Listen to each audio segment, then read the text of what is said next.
And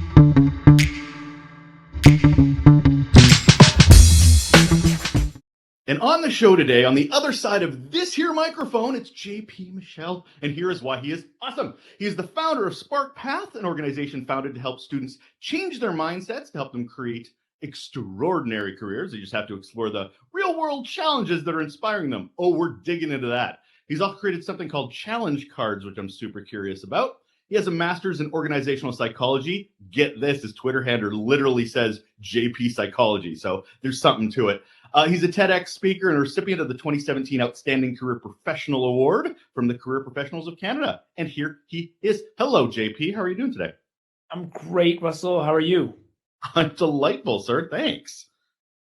Today, we got to start every day with which we do on the podcast. See, I'm already mumbling. It's nice and early in the morning.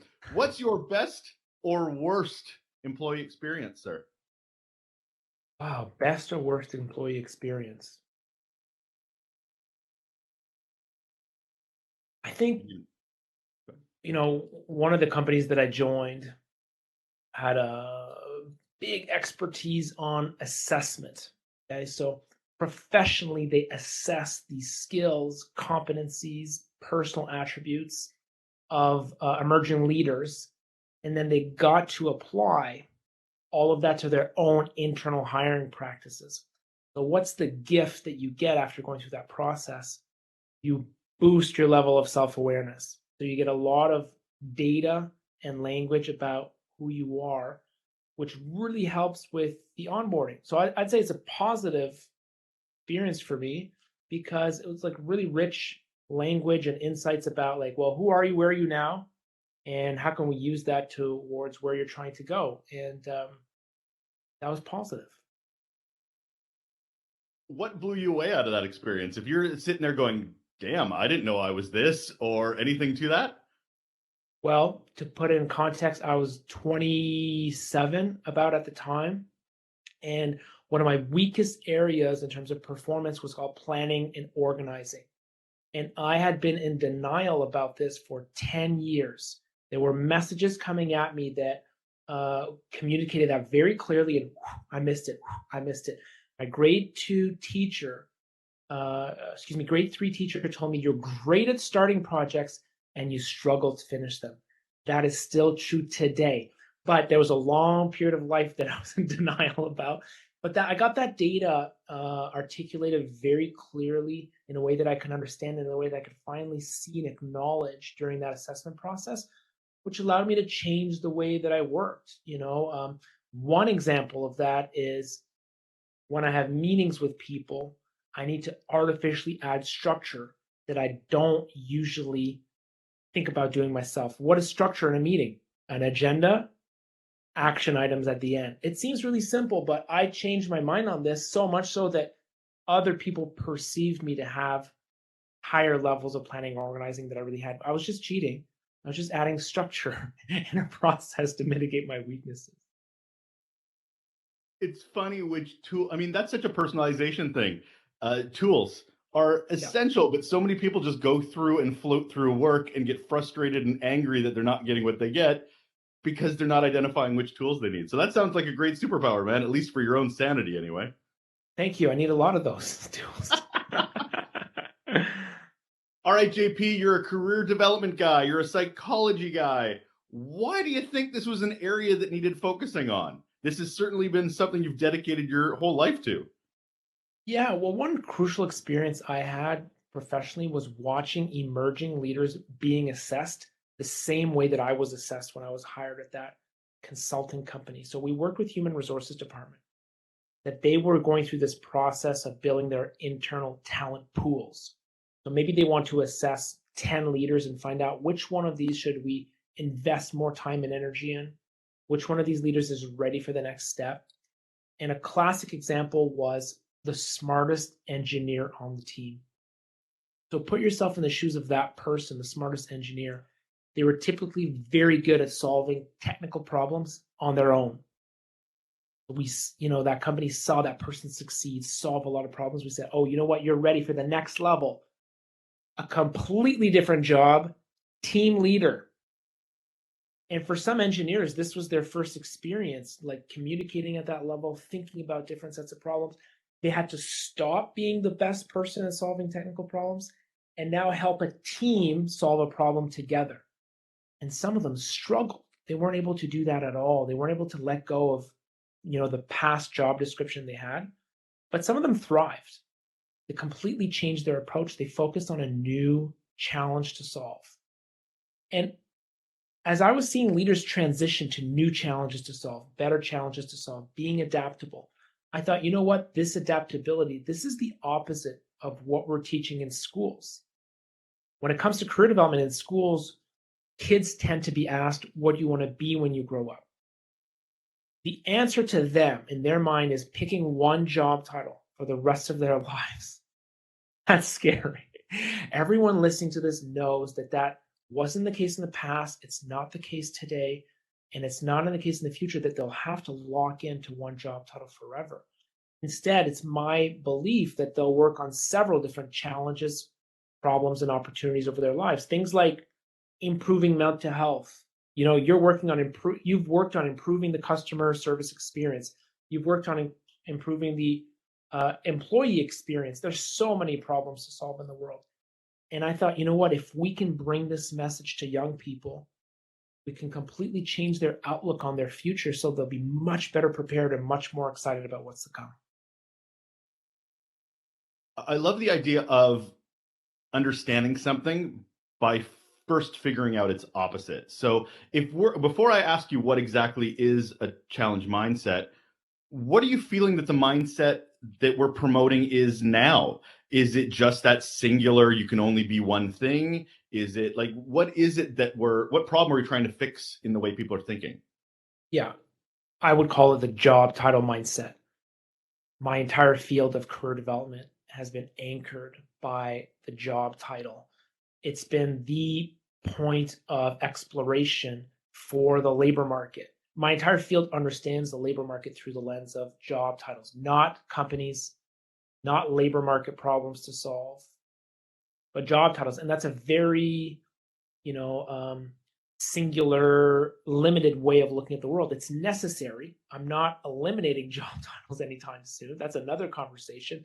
I just don't want to make it the focal point of the conversation that it is now. I would call that the job title mindset. I would argue that this same job title mindset is the reason that career exploration is not valued in schools. That's a very bold statement from someone who has the privilege of working with hundreds of career development champions in schools. They're the exception. I don't work with millions of career development champions in schools yet. For the majority of schools, career development is an afterthought. Why? Well, historically, career development in schools has been about pigeonholing students into one job title for life. I'm not upset that schools are not excited about doing that. I'm not upset that teachers don't want to make that part of their mandate. However, I think things are ripe for change. Students want to talk about this stuff. We want students to connect their experience at school with something that's going to serve them in the future. These are all very positive things. And I think with a few simple shifts, we can get rid of this job title mindset and shift to the challenge mindset. All right, JP, shift me. What is a challenge mindset? I think the best way to introduce this to, let's say, a 16-year-old student in high school is to get them to choose between two different challenges. So Russell, we're going to play together and you're going to be in the role of the 16-year-old student. Are you ready? I am. Go ahead. All right. Would you rather work on the challenge of improving mental health or increasing sustainable energy? You get to pick. Would you rather work on improved mental health or increase sustainable energy? I will choose mental health. Great. Tell me why. Why did you choose that challenge over the other? For me, it's the human side of it.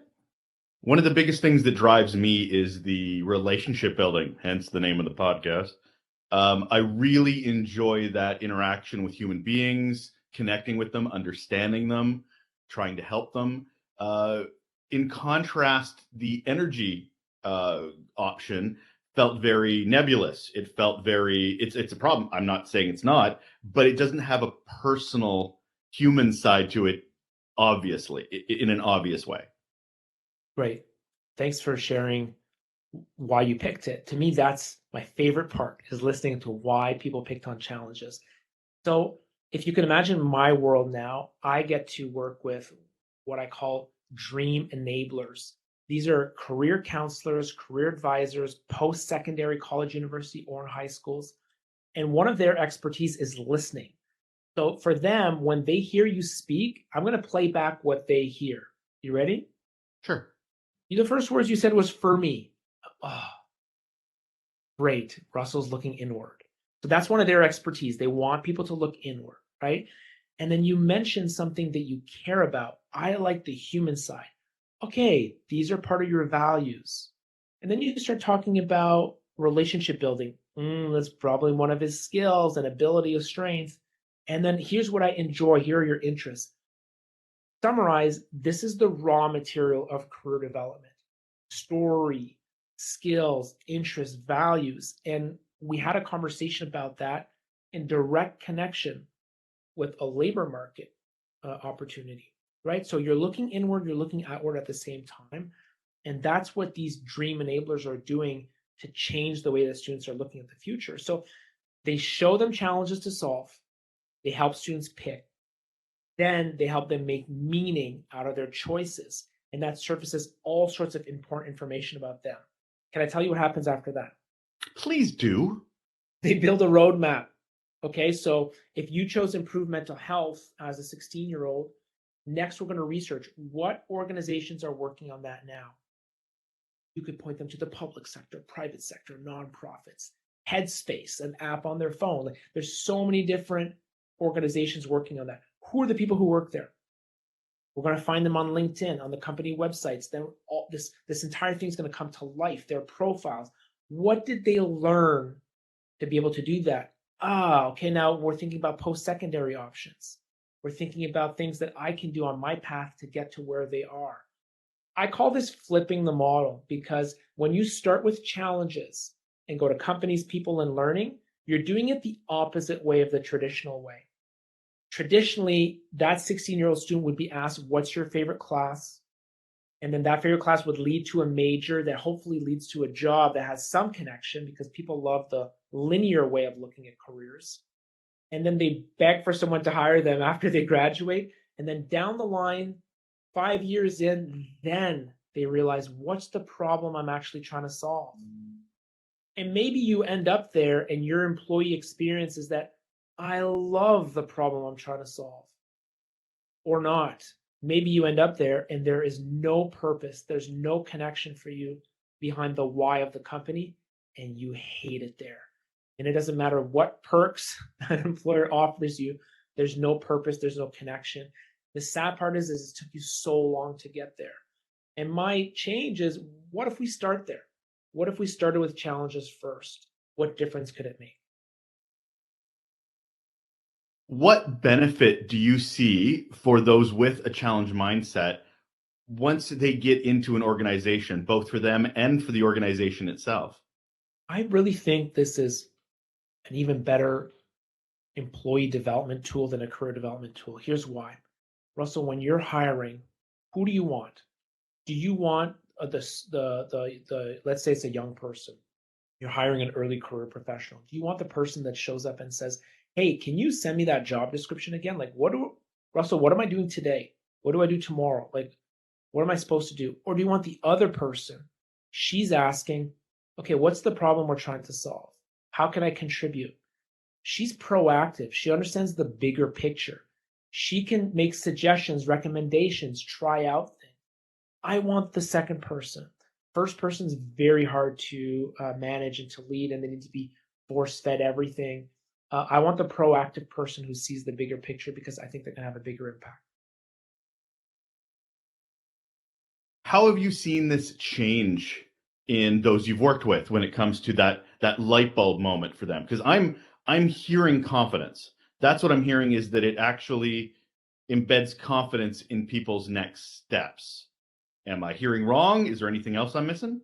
Yeah, a lot of the dream enablers I work with, they're seeing students like in pain, right? Maybe they're 21, they're about to graduate, and there's so much pressure and anxiety. Why? Because they still see the whole world through the lens of what do you want to be when you grow up?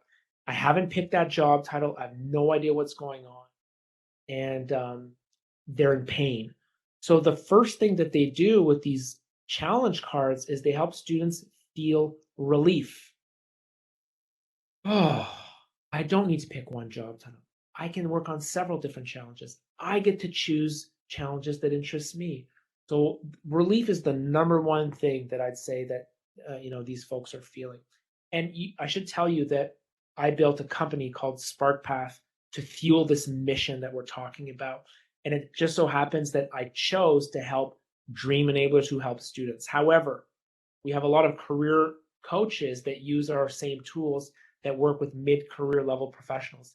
And the formula is very, very similar. We can talk about the differences if you're interested afterwards.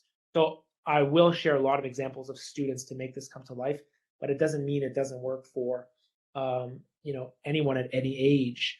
So I'm going to get to confidence because I think you're completely right, but it starts with relief. The other piece is it broadens horizons. You're talking about people who may see the world in a very linear lens. If you study biology, you have to become a biologist and work for a biology company. That's one possibility. But in the real world of work, it takes an interdisciplinary approach to solve problems. And this challenge mindset is one way to wrap your head around that. I would argue that the confidence comes once you start doing the research. Oh, it's true. There are several different types of companies working on that challenge. Oh, it's true. There are all sorts of people and profiles and skills working on that. And then once you take stock of your skills and you think, how do I want to contribute? How can I contribute? How can my skills help? That's where the confidence piece comes in. So I think you're right. So I'm not letting you get away without talking about that mid-career. I think it's really important because when I was looking towards having this conversation with you and it was about students, I'm like, that's unbelievably interesting, but how is that not used mid-career? So I appreciate you cementing my thoughts and beliefs on that. So how is it different? Yeah, I don't think it is because if you remember the story that I shared at the beginning, I mean, the heart of this idea came for me when I was meeting with emerging leaders 5 years in, 10. They were making a big trend. And I think the future that we're heading towards is a future with more transitions. Why are there more transitions? Everyone knows this. Technology is moving fast. Cultural norms are changing. We're expecting more change faster in the future. In the future, what if 10 years of change happen in 5 years? That's what's coming up. So what does that mean for our own careers? More change, more transitions. Key skill in transitions is adaptability. One thing that's helpful is if you can see the bigger picture. Challenge mindset helps you do that. You think about, well, what am I here for? I love it for customer service, by the way. So I'm going to ask you a question about this because to me, if you're going to McDonald's, if you're going to Dairy Queen, have you met with someone who is just following the job description? And have you met with someone who knows the problem they're trying to solve, knows that they want to give you a great experience, they want you to be happy? Um, can I ask you, like, have you had that experience, the two differences? Nothing that comes to mind off the top of my head. I think it's generally when you're going to those two places, my encounter is they're very young kids who are just happy to have a job and they applied there because their friend did. Yeah, yeah, yeah. So I haven't had that much of an experience, I think, in that case. Interesting because you probably have a history of positive customer service experiences and negative ones elsewhere. Forget my examples, right? Sorry. And no, that's fine. That's fine. Absolutely. One thing it makes me think about is one of my first jobs. I was a birthday party host. So the kids would come into the community center where we had a pool. And at first, I followed the job description. I put up the decorations. I cleaned up afterwards. And what I quickly saw was this is the bare minimum. I'm not happy. The parents aren't happy. The kids aren't happy. There's something wrong. And then I realized, like, well, the job is different than just being a birthday party host. What's the problem I'm trying to solve? And once I realized that I was trying to give the kids a memorable experience. I understood where I had to go above and beyond the job. What I understood that was just as important as the kids were the parents. The parents had to have a positive experience. Once I figured that, I did different things. I had different behaviors, different skills I was flexing. And once I started doing that and getting a positive reaction, I started getting tips. Then things became interesting. I thought, okay, well, I'm going to focus on this problem to solve rather than just the one that's too. How does this apply to mid-career professionals? I think if you don't step back and look at the bigger picture, it's quite easy to get lost and to forget, why are we here? What's my why? What's the why for my department, for my company, for my team? What's the problem we're trying to solve at the expense of what problem? These are like powerful questions that help you connect with purpose. And I think that, a lot of the research around purpose at work says that if you feel purpose at work, you're going to enjoy your working life a lot more than if you. And is that where the challenge cards come in? Is that where they sort of, I guess, challenge those mindsets? I've heard. Could you explain a little bit more about what a challenge card and how that helps? Yeah, it's very similar to the game that you and I played. I said, would you rather do this or would you rather do that? And to facilitate that exercise, I made a deck of cards. At first, it was 25 cards, examples of problems to solve in the world. Do you want to end extreme poverty or help people reach their potential? Do you want to create new artificial intelligence or make things beautiful? And the idea with the cards is that it would simplify the learning of what the challenge mindset is in a very tactile way. So students would take these cards and separate them into 3 piles. The challenges I don't like, the ones I like, the ones I really like. This happens very, very fast. They could sort through the cards in 5 to 8 minutes. Since then, this was 2017. Now we have 53 cards. And educators and students have given us feedback on what we were missing. And that tool is the catalyst to learn the challenge mindset. It's the intro. That's where it starts. You and I today were doing some of the theory behind it, which is fine. I don't like teaching the theory to individuals. I like for them to learn by doing. So they just play and they get all of these big messages that you and I are talking about just through the experience of doing the cards, and which I think is way more fun. It's way more engaging. So how does that help mid-career professionals? They can learn the challenge mindset through the same game. But here's what's interesting for them. Once you play the cards and have learned the mindset, the most powerful activity you can do is create your own challenge card. Why? Well, I'm not pretending I made the dictionary of all the challenges that are available in the world, right? There's a lot of stuff out there. I just wanted the most engaging, quickest tool to learn the challenge mindset. So once you do that, if you can make your own challenge card, it really zeroes you in some clear, concise language of what are we really doing? What's the problem we care the most about? And that can be done individually or it can be done as a team to make sure that everyone's on the same page.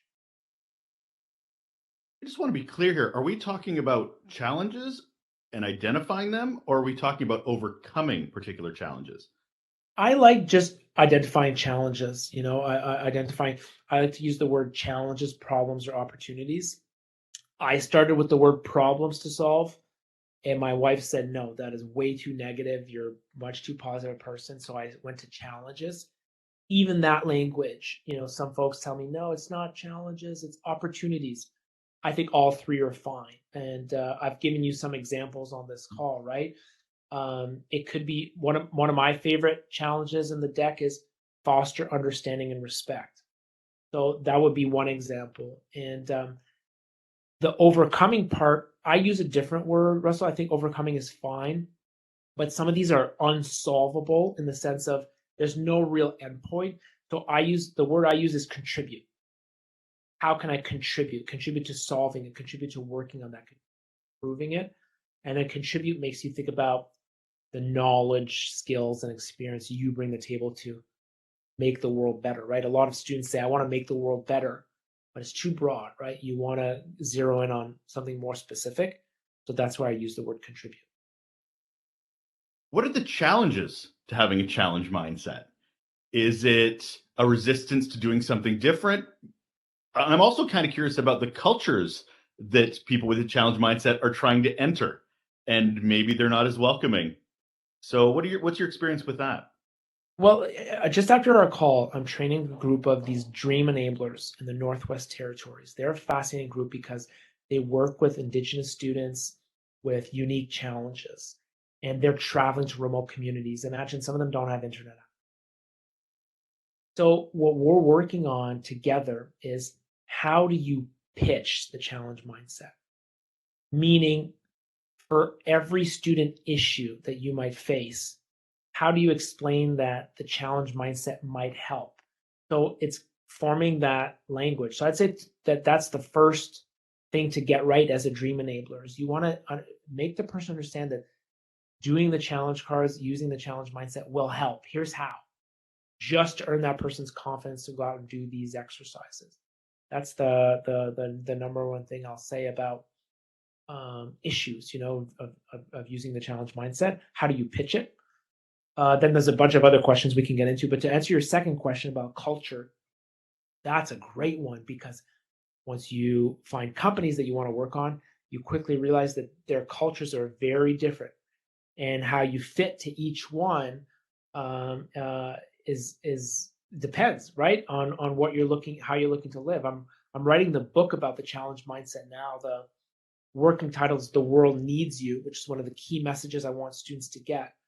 And my chapter on company research, I want to title it "Weird Like You," which means that if you identify you're weird and you look for the weird in companies, you can see, like, well, what do I want? How do I like working? Do I like working for a large place, a small place, a competitive culture, a collaborative culture? Because that'll dictate a lot of your employee experience. So, what advice would you give to those that say, okay, so say you have a challenge mindset, say you have identified, and you think you found an organization that might be weird like you. You get in there and you are wrong. So, is it a matter of jumping ship, or is it a matter of trying to change what you can control? The wisdom, like the difference between the two. In my experience, when things aren't working well, uh, pausing to reflect on how you can make them better yourself is always the first step before jumping ship, because the skills you acquire in improving the experience for yourself will be transferable to many other places that you do in life, right? So one term I've used for this, or I've read about, is there's theory around job crafting. Um, one practical exercise that would come from that would be, for example, what are the three things that are most important to you in your daily work life? Is it connection?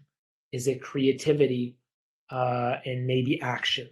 So if these are and that takes a long time to get your top three words, but if those are your three words, what if you did a daily quantified self? Every day you would say, well, I want, to do these three things within my culture, and I've really struggled to find ways to be creative within my culture. And in the morning, you could say, well, how am I going to do this today? How will I be creative today? Oh, I'm going to take 60 minutes to work on this deep work project in my own way during this time. And then at the end of the day, you give yourself a rating, 0 out of 10. How creative did you feel? That would be like a job crafting exercise that you would have control over, to say, well, you know what? Can I take what I have in this opportunity and make it my own? I would do something like that before jumping ship. You mentioned when we started that you want to live in a world where there are no job titles, JP. Could you explain that a bit as a sort of a hurdle that needs to be removed to help Sure. the mindset? Russell, I wasn't clear. I didn't mean that. I think we're not ready for that world yet. I don't think I think some have called for the elimination of job titles, and I see the value of that. But I think there's a lot of hurdles left before we're ready to go there. To me, I just want to deprioritize the importance of the job title in the career development process, because I think that will really serve people in a very, very deep way. So not yet. That's what I'll answer. Okay. But why would we want to? Is it because it's so limiting? Yes, I think that if you see some of the way companies have built themselves, and acknowledge the problem that's really at hand, the first thing that some of them will say was, we're not doing this right. We've got to innovate. Things have to change. some organizations are thinking like about a design thinking approach that's lean and adaptable, and they're going to find, who are we trying to serve, who are they really, and then how can we prototype solutions in this much more fluid environment. There could be benefits of letting go of job titles, of functional roles for a minute, because you could find different unique ways to contribute and collaborate. um, I think that's a bit outside of my area of expertise, but there are companies that are really innovating and trying to find different ways to work. It does take a more purposeful approach. You need good communication to be able to do that. You need to be willing to move fast. So it might be the right thing for certain environments and not others. But I think it's something worth exploring as we create the next future of work. What would you say to someone, and I know because I'm feeling it a little bit myself, that has a role that seems to be almost too big, i.e., communications? So, say you're working with students and they're recognizing that they want to solve problems in that field. The problem is communications is such an umbrella, and most organizations will put the wrong language in their titles or their job descriptions. So it's confusing for someone who may be wanting to go down a particular path, but even the job descriptions don't seem to inform or support that career path, even though they might be a perfect fit for the job, even though that might be the perfect thing that they should apply to. So it seems to not, having this knowledge of your challenge mindset seems to not necessarily line up with how organizations want to communicate about themselves or describe their jobs. You think about a bunch of cool things. Let me ask you, what's the most interesting part? One of the first things you said was like someone whose mandate in their job is so big. Is that what we're talking about? Yeah, it could. Let's start with that because there are a lot of job descriptions where it's like, we want you to do 100 million things. Apply now. Okay, yes, yeah. You know what? What that can bring is a lot of ambiguity, as you know. And I think people are struggling with work-life balance or whatever term you want to use to define that, because the ambiguity is overwhelming and it's not managed. And at the end of the day, there's no one that wants to work 80 or 100 hours, or you have limits on what you can produce. And I think that takes commitment. Take the ambiguity, you digest it, you make a commitment to, oh, we're going to work on this piece first, and acknowledging limits and constraints. There's a book about this, A Beautiful Constraint, that I think is very useful, because I think you could take the challenge mindset too far, which is maybe what are probing at, and you just have this pie in the sky thing. You show up every day, and it's heavy, it's intimidating, and it's also untrue, I would argue. To pretend like, on our own, you and I are going to foster understanding and respect to everyone everywhere at the same time in the world is naive. So the first step would be breaking it down to like a smaller piece. Here's the piece we're going to own, we're going to commit to first. And it's okay that it's not the entire scope. And I would argue that this is a huge issue for most people to get more satisfaction out of their working life, myself included, because I've set a big mission for myself to change the way that we approach career development. And I have to be honest about what I can commit to and the impact that I can have in regards to that, because this is very relevant, for example, for the dream enablers who work in career services at a university. If you can imagine, for them, like, they may be an office of 6 or 10 career advisors, and they serve 30,000 or 40,000 students. If you look at that incorrectly, you might be crushed by the weight of all the people that you don't help every day. But you can't start there, right? You can acknowledge that possibility, but you have to set goals and, like, what's the actual bite that I can take on today, this week, this month. Otherwise, I think it's much too heavy. Is that similar to how you see it? Yes, I can see an overwhelm. I can see people changing their mindset to be more about what problems do I solve, but feeling like the job market might be difficult for me, whether it's geography, whether it's an organization really not understanding what their own problems that they fix are. Um, Yeah, I can feel there being a bit of a disconnect. Even when you're armed with the tools of the challenge mindset, the organizations might not be ready for you or in how they communicate what they're ready for. I think you're completely right. I think if you show up to an organization that has crystal clarity around the problem they're trying to solve, you're lucky. Figuring that out and distilling their why and their purpose and where they are in the market now, where they're trying to go. I mean, that's like a best in class conversation. But I would rather be working with a company that is thinking about those things rather than one that's not, because then it would be very difficult for me to come in and want to solve big problems and they're not thinking that. Good call. So someone's listening to our lovely conversation and they're curious about where they should start, whether they're a student or whether they are within their career. And they're like, okay, maybe I don't know myself well enough. Maybe I need to understand what challenges I fix. I know I'm talking to a mentor right now of my own who is telling me that generalists are not what people want. They want people that solve their problems. And great advice. My mind, boom, blown. So going through exercises myself of trying to define that for myself. And I'm very mid-career.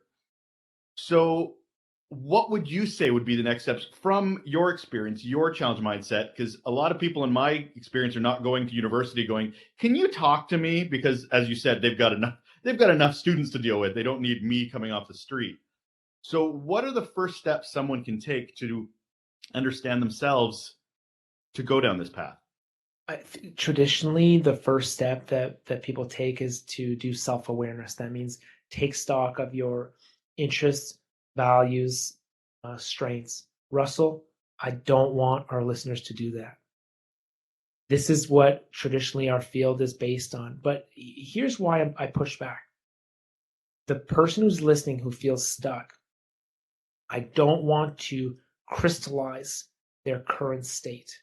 I don't want to double down on who they are today. I want to do something completely aspirational. So I do want to push them to look outside, to look at what's in the world of work. What are the challenges, problems, and opportunities? I built a tool to do that called the challenge cards, but there's so many ways to do that. If they'd like today, right now, they open a new tab. They search for the United Nations Sustainable Development Goals.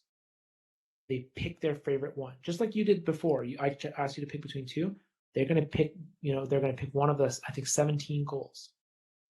If not, if they don't want to do that, maybe they pick their favorite magazine or news article, or they pull up bbc.com, they pick their favorite news article, and then they think about the problems they're trying to. Then I would encourage them to do that research process. Which companies are out there? Who's working there? And what do they have to do to be able to do that?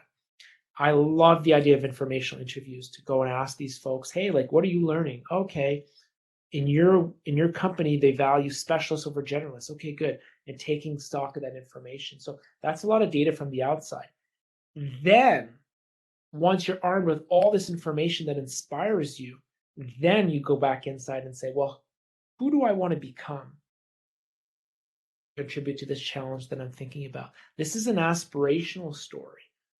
People chronically underestimate how much they will change. That listener who's listening to us, I want them to look forward to how they can change and how they can grow in their aspirational story instead of doubling down on who they were in the past.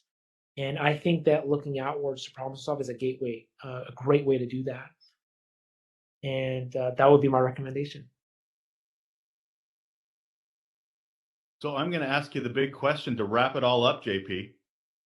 What's one simple action people can do right now to improve their relationships at work? A lot of what we've talked about, Russell, you and I, is like doing a career exploration process on your own or with a dream enabler. We haven't talked about how you can do it with your peers. Imagine the quality of the conversation by meeting with your coworkers, colleagues, peers, people in other departments, your boss, your employees, and asking, what's the problem we're trying to solve? The big one. What's our purpose? What's our why? I think if people have an understanding about why is my colleague showing up to work, you're going to have a way better understanding of who they are. I love listening to your answer of why you picked that challenge. I think they'll love listening to each other. You kind of forget that even though I've been working with this person for 2 years or 8 years, I still have a lot to learn about who they are. So just by asking what's the problem we're trying to solve and why is that important to you? Why do you like working here? I think you can learn a lot about the people that you work with, and that's going to add a sense of purpose to what you do. So that will be my recommendation. That is JP Michel. He's the founder of SparkPath, helping us get to a challenge mindset. And he is the inventor of challenge cards, which I'm very seriously thinking of picking up right this moment. Hi, JP. Thank you very much for being here. Thanks for having me.